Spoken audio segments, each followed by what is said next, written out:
Tomó la primera comunión como 4 o 5 veces para hacerse acreedor del chocolate y las facturas. Se iba del teatro colgándose de un camión de basura y fingió su muerte para promocionar un programa de televisión. No toques ningún botón porque hoy vamos a hablar de la carrera del emblemático Alberto Olmedo.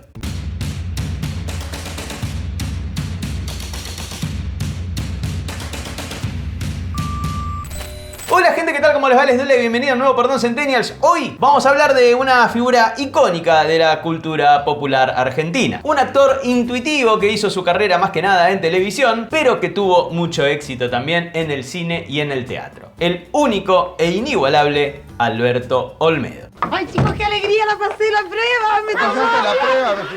¡Pasé la prueba! Muy bien.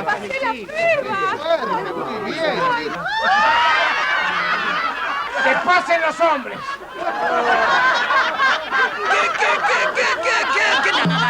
Alberto Orlando Olmedo nació el 24 de agosto de 1933 en Rosario, datazo el mismo día que Borges, obviamente en distinto año, y ya desde los 6 años empezó a trabajar para aportar a la humilde economía familiar, haciendo de todo. Fue ayudante de carnicero, verdulero, cadete de farmacia, repartidor de panadería, vendedor callejero y varias cosas más. Era un catálogo de oficios ambulantes. A los 14 entró como aplaudidor al Teatro La Comedia de Rosario y quedó fascinado con el mundo del espectáculo. Fue reidor, más tarde fue boletero, barría la sala después de las funciones y así. Unos años después entra al grupo de gimnasia artística de Newell's Old Boys de Rosario, aunque él era hincha de Central, y después armó un dúo de acrobacia cómica con su amigo Antonio Ruiz, con el que iba por los pueblos a hacer su show. Y a los 18 se sumó a una agrupación artística llamada la Troupe Juvenil Asturiana, en la que entre las monerías que hacías surge el personaje de Rucucu. En el 54 se salva del servicio militar y se viene para Buenos Aires, y después de vivir en pensiones, incluso hay algunos que aseguran que durmió en la 9 de julio, se instaló en la casa de la mamá de su amigo Pancho Guerrero, que en ese momento era director de televisión, pero no pudo ingresar inmediatamente a la tele. Primero fue vendedor en una zapatería hasta que se liberó un puesto y ahí sí entró de switcher, que eran los que ponchaban las distintas cámaras en Canal 7. Y para 1955, en una escena de fin de año del canal, parece que por algunos problemas gremiales que había, vino va, vino viene, alguien boqueó algo de más y la cuestión empezó a escalar, empezaron a discutir entre distintas personas en esta escena, así que cuando parecía que iban a terminar a las piñas, Olmedo se paró arriba de una silla y empezó un monólogo cómico, monólogo medio improvisado, medio escrito por uno de los guionistas del canal. Y con sus bromas sobre uno y otro bando, la gente se fue calmando y se fueron empezando a sentar y no podían parar de reírse. Y después de la cena, un importante productor del canal que había visto toda la situación pidió que le dieran un trabajo frente a cámara. Las figuras cómicas por lo general son improvisadas.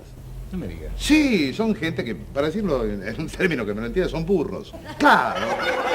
Comienzan haciéndose los graciosos en el café, en un colectivo. Algunos trabajaban en empresas de televisión y en cenas que se daban en la empresa saltaban por las mesas haciéndose los payasos. Entonces los ejecutivos, que estaban más borrachos que ellos, decían, qué gracioso, vamos a contratar. Su primer trabajo en la televisión como cómico fue en La Troupe de la TV, un programa en el que se veían obras de teatro hechas para televisión, y Olmedo presentaba contando intimidades y haciendo chistes inocentes sobre los actores que iban a hacer la obra. Medio lo que hizo en la cena de fin de año. Pero en esa época había solamente unos 10.000 aparatos de televisión, así que Olmedo no ganaba mucho dinero todavía. Y durante los 5 años siguientes hizo los dos trabajos. Trabajaba de switcher y trabajaba de actor. Era como Batman y Bruce Wayne al mismo tiempo, pero con mucha menos plata y con mucho más sentido del humor. Y ya llegamos a su primer protagónico en televisión, que fue en 1957 para el programa infantil Joe Bazooka. Joe Bazooka era un héroe que ganaba fuerza y con eso salía de los problemas cuando masticaba los chicles Globo de la empresa que auspiciaba el ciclo y que le prestaba el apellido a nuestro héroe, que era obviamente Bazooka. Nada, o sea, tipo masticaba el chicle y le daba fuerza. Era un Popeye criado a azúcar, digamos. Porque la publicidad en los 50 era así de sutil. Y más tarde, en 1960, llega su primer éxito con El Capitán Piluso, acompañando también el nacimiento de Canal 9. ¿Tengo cara de loco? ¿Quién? Yo. ¿Vos? Sí. Sí. ¿Soy un payaso? ¿Quién? Yo. ¿Vos? Sí. Sí. ¿Querés que te pegue en la cabeza? ¿A quién? ¿A vos? ¿A mí? Sí. No.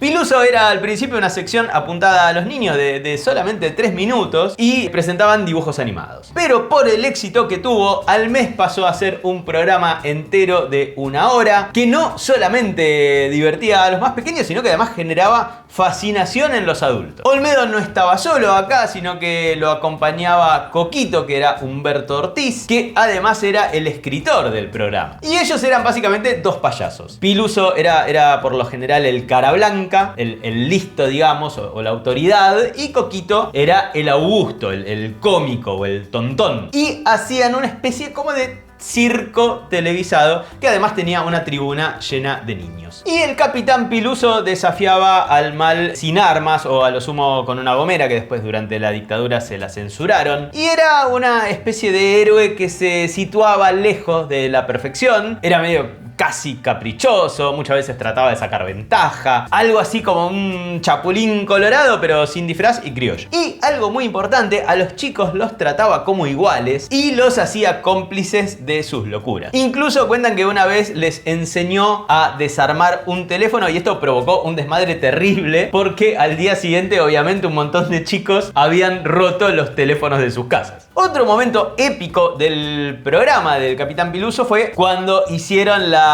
pelea ficticia entre Piluso y Martín Caradagian en un Luna Park repleto. Esa iba a ser la única derrota de Caradagian cuando Coquito le pasó un pedazo de tronco de utilería, obviamente, a Piluso para que este se lo diera por la cabeza. Así que nada, un programa espectacular con un montón de momentos inolvidables, como cuando a la hora de la merienda la abuela de Piluso le gritaba Piluso, la leche, y entonces aparecía en cámara una mano con una bandeja, una copita, con un vaso grande o una cacerola y obviamente las caras que ponía Piluso en el remate final. De acá que décadas más tarde después Fito Páez recordaría este momento en su tema de Piluso diciendo: no hay merienda si no hay capitán.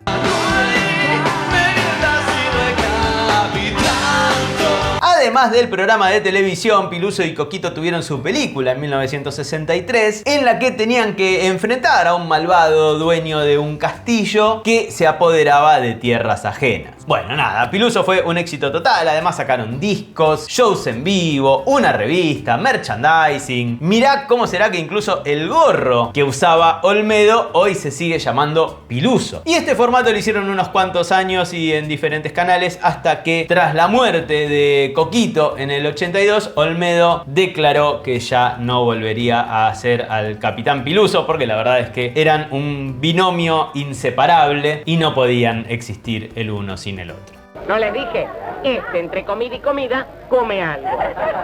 Para 1964 Olmedo ya había entablado relaciones con Hugo Sofovich, que estaba escribiendo y dirigiendo Operación Jajá en Canal 11 y lo sumó al programa. Así que pasó del público infantil al humor para adultos. De vender golosinas a vender whisky. Operación Jajá era un programa de sketches cómicos y el primero de Olmedo se llamó Los Guapos y su compañero fue Javier Portales, que luego lo acompañaría en cine, en teatro y en televisión hasta el final de su carrera. Y el programa tenía un elenco bastante grande, pero de a poco Olmedo se fue destacando por sobre el resto porque básicamente sus personajes eran los que la gente quería ver. El General González o Rucucu, entre otros personajes. Más adelante los hermanos Sofovich decidieron que un actor por programa hiciera el monólogo inicial para presentar los diferentes sketches, pero cuando llegó el turno de Olmedo su presentación fue memorable y a partir de ese momento dejaron de rotar a los actores y ese lugar lo ocupó definitivamente el rosarino.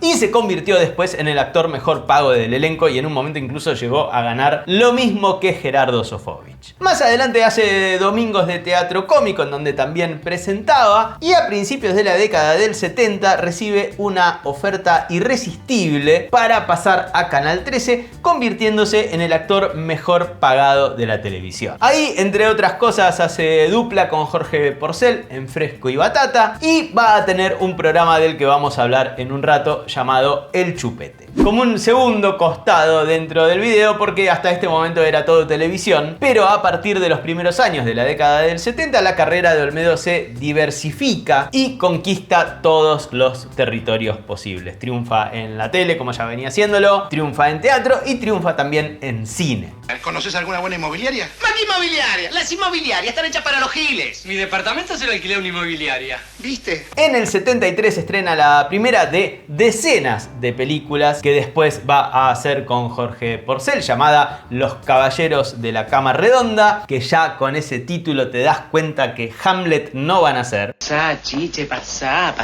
chi. Ahora pasás vos, Tristán, pasá. Vamos, che. ¿Vamos qué? Deja que tome un par de whisky y vos te salvás. Y se convirtieron en el dúo de humor picaresco, llamémosle así, más exitoso del cine nacional. Tanto es así que de 44 películas que hizo Olmedo, 36 las hizo con Porcel. Estuvieron haciendo pelis y convocando multitudes a los cines por 15 años, con títulos provocadores y con guiones y cada vez más débiles. Y sus personajes, invariablemente llamados Alberto y Jorge, parecían existir en un universo paralelo en el que reinaba el absurdo y una moral poco convencional, por llamarlo de alguna manera. Este degenerado me quiso violar. ¡No!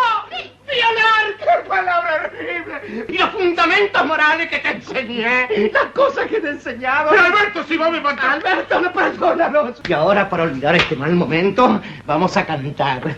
Vamos, canta. Perdona los pecados, perdónalos, Señor.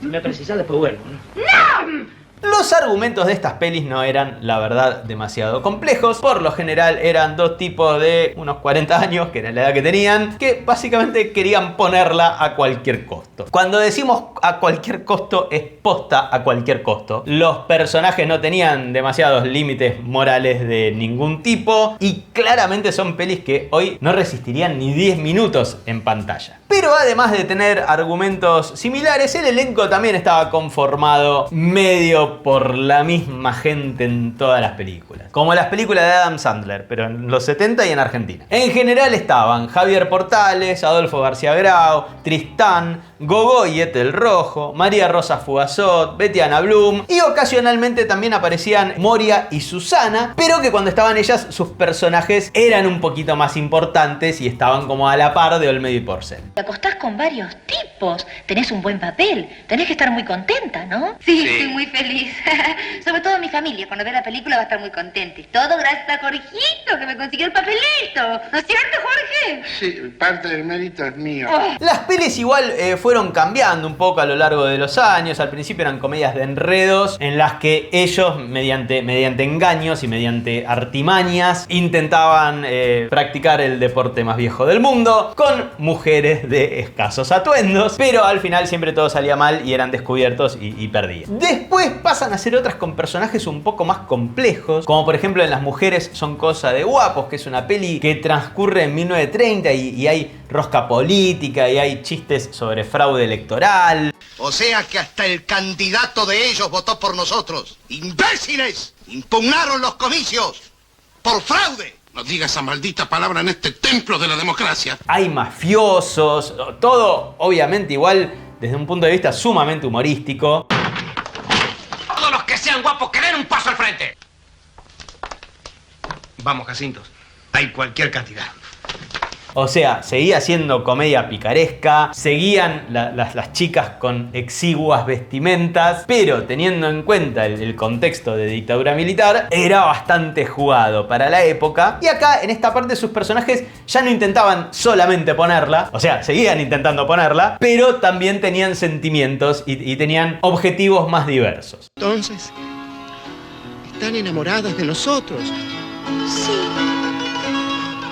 Y después, ya entrados los 80, los guiones de las pelis empiezan a estar cada vez más flojos y empieza a ser todo más máquina de hacer chorizo de película. Y ellos cada vez empiezan a estar más diversificados en sus trabajos, ya que además de un par de películas que hacían juntos por año, después hacían otras películas cada uno por su lado, y además trabajaban en televisión y además hacían teatro, y además yo supongo que también dormían y vivían en algún momento, así que sus apariciones en las películas como protagonistas igual, eran cada vez más escasas, eran los protagonistas que no protagonizaban. Entonces, como ellos no aparecían en las películas, rellenaban esos huecos con medio cualquier cosa. Entonces aparecen personas contando chistes, personajes secundarios que no tienen un que ver, números musicales cada vez más largos, nada. Pero bueno, de esta etapa de las pelis con Porcel, si querés profundizar, te recomiendo que después te mires el video de Jorge de Te lo resumo, que lo analiza todo más en profundidad. Te dejo el link en la descripción. Y mención especial, por supuesto, para Monguito. Monguito. Nuestra parodia autóctona de ET. ¿De qué se trata? Menos averigua Dios y perdona. Pero como te venía contando, en los 70 Olmedo ya era medio como el rey Midas del espectáculo, todo lo que tocaba lo convertía en oro. Y además de televisión y además de cine, hizo teatro. En teatro hizo una bocha de obras, entre ellas La revista de las superestrellas, en la que estaban Susana, Moria, Porcel y él. Y después hizo una que se llamó El negro no puede, que tuvo récord de asistencia con 119.877 personas que lo fueron a ver en una temporada. Un delirio. Además de esto, sumale unos 10 discos entre discos de chistes y discos de otras cosas que hacía. Y a todo esto dicen que Olmedo prácticamente no ensayaba. El tipo dormía y después se levantaba, escuchaba lo que le marcaban y ¡pamba! Activaba ahí con todo. E improvisaba bocha. Era una persona muy ocurrente, muy audaz también. Y cada tanto estas audacias hacían que se mandara alguna que otra. Como cuando en 1976, para promocionar la nueva temporada de El Chupete, el programa del que habíamos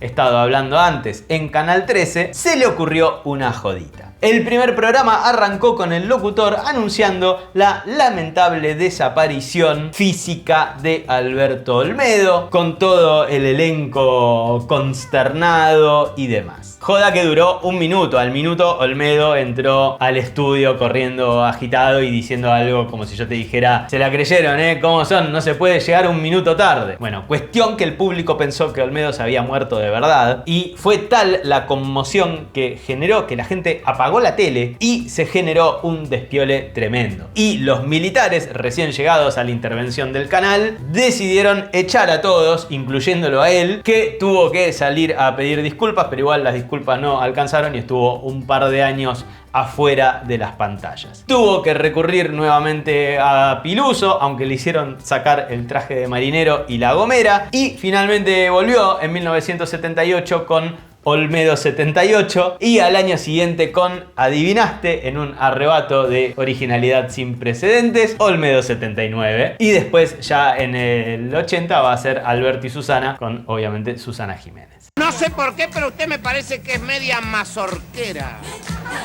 ¿Mazorquera? ¿Pero qué declarás, men? ¿Vos querés decir masoquista?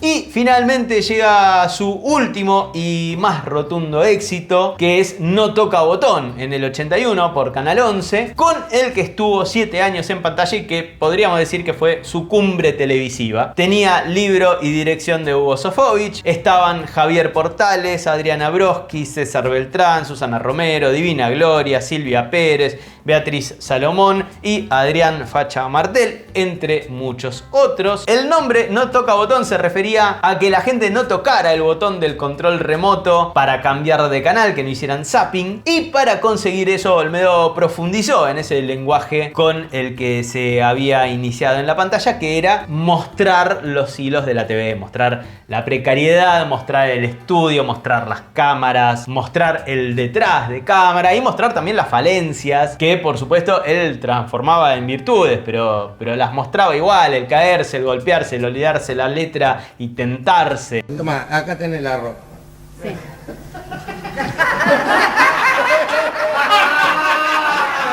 Sí. Y por supuesto, un hitazo del programa fue la canción, el tema que usaban para abrir, el famoso que na na na na na na na,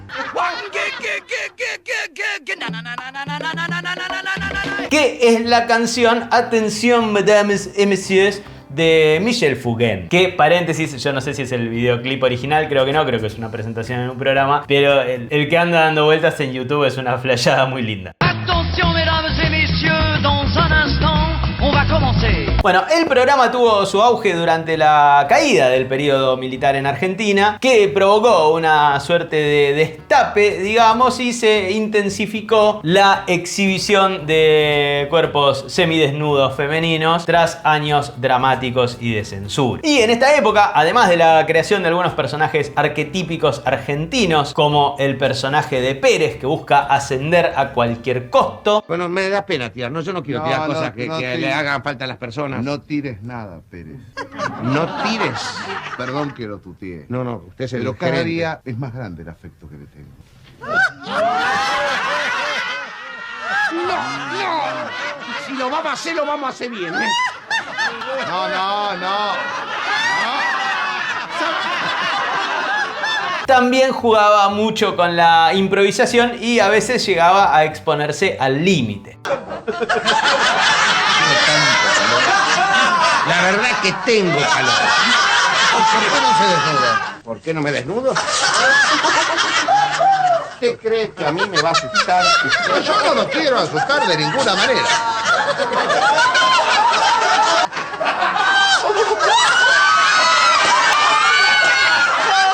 Se va a quedar todo el tiempo ahí. Hágame el favor. Vístase. En este ciclo es también que aparecieron algunos latiguillos que después se hicieron muy populares y que siguen hasta el día de hoy, utilizados principalmente por nosotros, por los millennials. Éramos tan pobres. Adianchi, bebo. Poniendo esta balaganza, 1, 2, 3. ¡De acá! ¡Y si no me tienen fe! Y también en este programa aparecen muchos personajes nuevos, como Rogelio Roldán, un empleado muy sumiso que siempre se ve sometido a las exigencias desmedidas de su jefe. ¿A qué va a ir a su casa otra vez con esa misma melanga de ir a saludar a su familia? No, de la familia ya me olvidé, señor. ¿Se olvidó? Sí, ya pienso que... Enhorabuena. Quiero ir a esta casa para cambiarme las medias. Hace 9 meses que tengo las mismas medias puestas. José Refrán, que es un personaje que aparece en diferentes contextos y con diferentes profesiones, pero que todo lo que dice lo hace en rima. Mi abuelo le pasó a Colón al compás de una vihuela y como Colón perdió, le ganó una carabela. ¡Que tiemblen los del remate! ¡Atentos los martilleros! Desde ahora yo ofertando les puedo hacer un agujero. Para todo el mundo. El dictador de Costa Pobre, que es una sátira del autoritarismo latinoamericano. Es un tirano ridículo de una nación ficticia que encarna el poder desmesurado y absurdo. Buenos días, excelencia. Buenos días. ¿Qué está haciendo? Leyendo, ¿no lo observas? ¿Leyendo qué? El diario. ¿Qué diario? Si está completamente en blanco. ¿Acaso no sabes que tengo acá censura? ¿Censuraba la prensa, la televisión, las radios? ¿Qué crees, que pongan algo contra mí? Está también Chiquito Reyes. Paréntesis, muchos de los nombres de sus personajes son amigos de la infancia de Rosario de Olmedo, a los que les puso el mismo nombre. Ejemplo, Chiquito Reyes, que es un personaje muy culto, muy educado y muy inocente, al cual la novia siempre lo engaña con el personaje que hacía el Facha Martel. Bueno. Me voy ahora, ¿eh? ¿Y no me das un besito?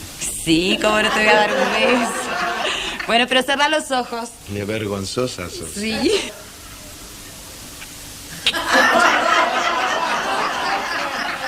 Qué rico beso. ¿Te gustó? Un poquito de olor a tabaco tenés.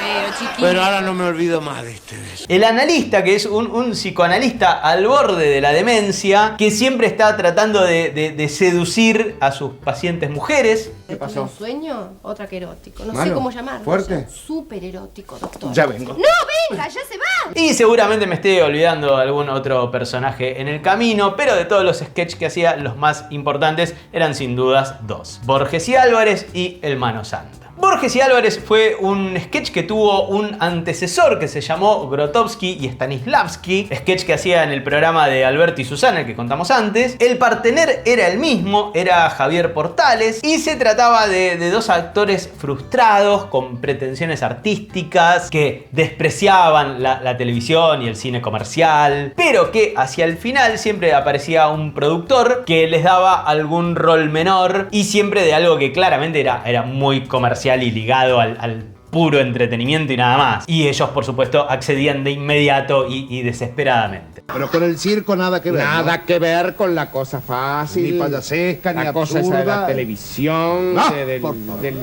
¡drama! Así es. Ni nada más que drama. Oye, ustedes dos, Sí, ¿son los que señor. no vienen para el número con el payaso? Ah, sí, un momentito. Prepárense. Ya saben lo que tienen que hacer, ¿eh? Sí, señor. ¿Me lo va a pasar? Sí.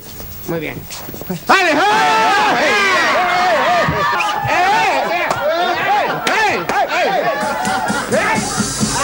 Bueno, cuestión que Álvarez y Borges era medio lo mismo, la misma situación, como que ellos estaban esperando, pero ya no eran dos actores frustrados, sino que eran dos personas en una sala de espera, en donde Portales era el partener de Olmedo y obviamente había guión, por supuesto, pero después la improvisación podía llegar a cualquier lado. Y el conejito con la conejita. Con la conejita, los chanchitos. ¿Que con la sus llanta. sobrinos van también?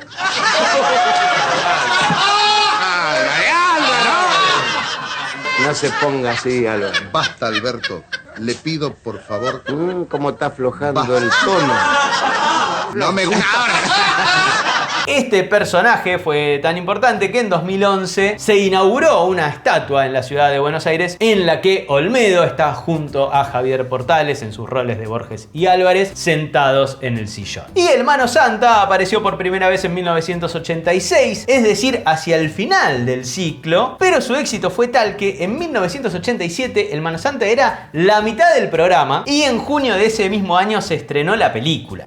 Atención, llega Alberto Olmedo en un film de Hugo Sofovich. El Mano Santa está cargado. El sketch tenía una estructura muy sencilla. Él interpretaba una especie de pai, ponele, un Mano Santa, en teoría de origen brasileño, muy chanta él, y en un momento aparecía la nena, que era Adriana Brodsky, al grito de maestro como lo extrañé, y junto con ella aparecía Portales, que era el padre de la nena, que hacía el rol del que pone orden y que obviamente quiere cuidar a su hija.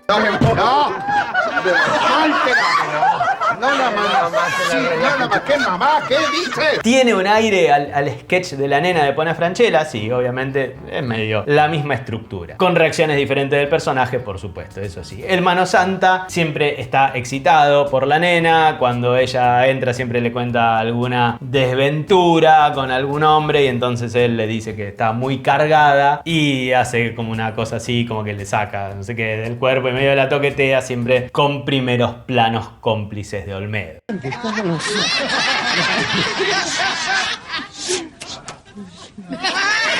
Por supuesto, gran parte de todo esto que vimos en el video no se podría hacer en la tele de hoy, ni en el cine de hoy. No aguantaría ni 10 minutos. Básicamente porque está mal. O mejor dicho, porque como sociedad estamos más o menos de acuerdo en que está mal. No solo por muchos de los chistes, que ya hoy por hoy, como decís, este chiste envejeció mal, sino porque, por ejemplo, en el sketch del psicoanalista, él la fajaba a la mujer. Más allá de que sea un personaje, por supuesto, y de que entre los actores estaba todo arreglado, ¿no? O en la peli, en A los cirujanos se les va la mano, en donde directamente las terminan drogando a Moria y a Susana en esta falta que contábamos antes de ningún límite con tal de mojar el bizcocho. ¿Sabe lo que pasa? ¿Qué? Que hace mucho que no la hago.